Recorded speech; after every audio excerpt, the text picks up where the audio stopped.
Un jour, alors que j'étais dans la cuisine, j'ai entendu ma mère demander du sel à nos voisins. Curieux, je lui ai demandé pourquoi elle faisait cela, alors que nous en avions déjà à la maison.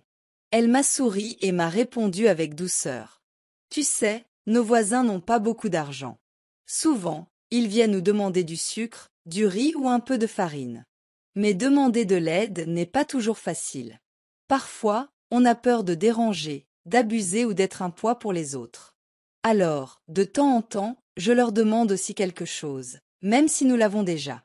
Comme ça, ils se sentent utiles, ils voient que l'entraide va dans les deux sens, et ils n'ont pas honte de revenir quand ils ont vraiment besoin de nous. Ce jour-là, j'ai compris une grande leçon. Aider, ce n'est pas seulement donner. C'est aussi savoir recevoir, pour que ceux qui ont peu ne se sentent jamais inférieurs ou de trop. C'est ainsi que j'ai appris, grâce à ma mère, que la vraie générosité ne se mesure pas à ce qu'on donne, mais à la manière dont on fait sentir les autres.